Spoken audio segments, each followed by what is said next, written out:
The tale itself may not be extensive. It has been over 50 years since his departure, yet the legacy left behind by Bruce Lee continues to prevail in the present day. He was a master of Kung Fu and is universally celebrated as a seminal figure and the quintessential martial artist and action film star of all time.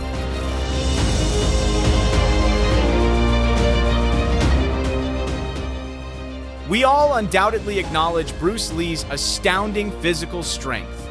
His punching speed was an astonishing 1 punch per 500 milliseconds, delivered from a distance of about 1 yard to his target.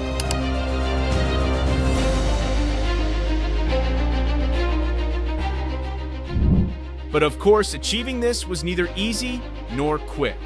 This martial arts master underwent rigorous training regimens that eventually forged his strong physical structure and his remarkable punching speed. A photograph circulating on the internet has revealed a page from Bruce Lee's 1965 fitness journal. It lists several intense strength training and muscle building exercises that he performed daily.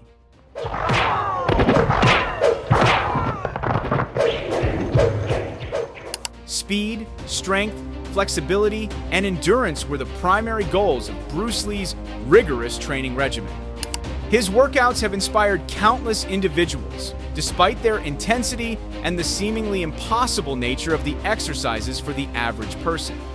Several sources also mention that Lee was an individual who enjoyed experimenting with his training methods. This curiosity allowed him to develop his unique fighting style, which combined elements of both traditional and modern martial arts. One of his most famous techniques is the 1-inch punch, a powerful and fearsome strike that he could execute from just 1 inch away.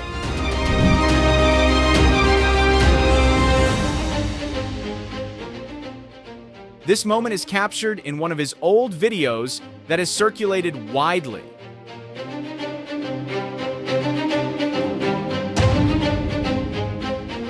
The punch showcased in that karate tournament had 2 victims. The first was a black belt karate owner. With a punch from just 1 inch away, Bruce Lee sent this karate master flying back to his chair.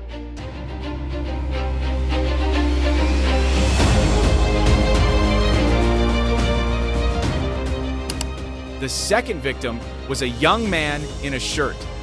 This time, Bruce Lee struck from a distance of 6 inches, and the man was thrown even further, approximately 6.5 yards away.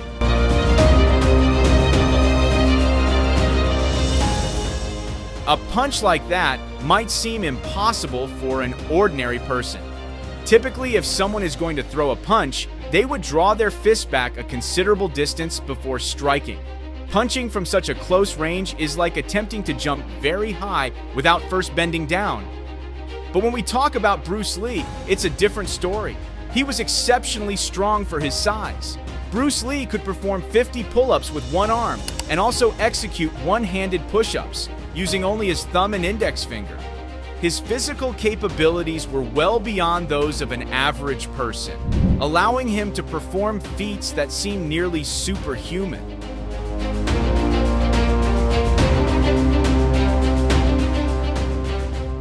Bruce Lee's leg strength was equally extraordinary. His sidekick could send a 700-pound punching bag flying.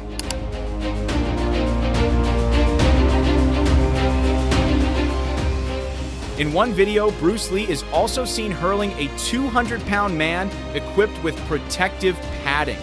Furthermore, even a slender man was thrown through a wooden wall due to the immense force of a sidekick from the Kung Fu master.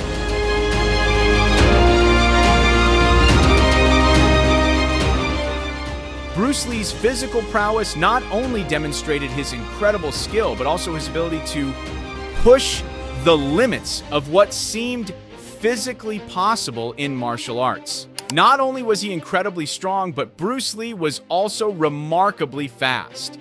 He could deliver 6 kicks in 1 second with his distinctive, rapid movements.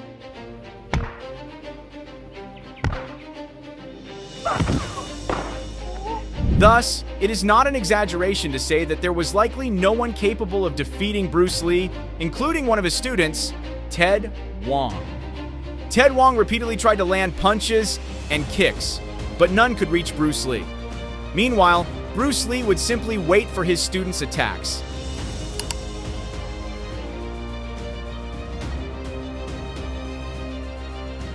Effortlessly deflect them, and then counterattack with lethal precision.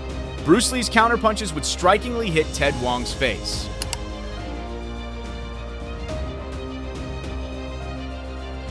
After getting up, Ted Wong attempted a spinning kick, but once again, Bruce Lee easily broke the attack.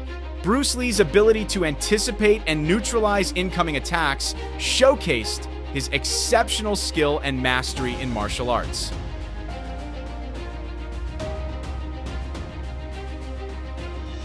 From this encounter, we learn that Bruce Lee also mastered and incorporated grappling techniques into his fighting style. This was confirmed by Larry Hartzell, one of Bruce Lee's direct students and a renowned grappler. Hartzell stated that Bruce Lee had 33 grappling techniques in his martial arts repertoire, particularly within his art of Jeet Kune Do. Furthermore, it's well documented that Lee sought to broaden his martial arts knowledge by taking lessons and exchanging insights with experts in judo, jiu-jitsu, and grappling. He also collaborated with friends and fellow martial artists like Gene LeBell, Hayward Nishioka, and Wally J.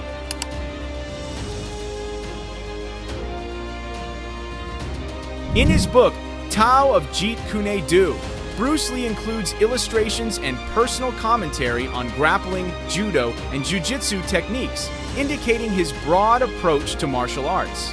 His films also feature scenes that showcase his proficiency with submission techniques.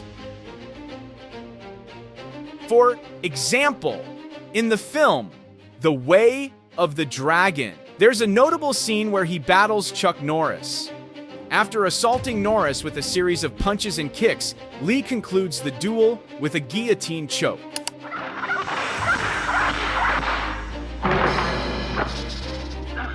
However, it's important to note that while Lee incorporated grappling techniques into his repertoire, he was not a specialist in grappling and did not possess the same level of expertise in this area as he did in striking.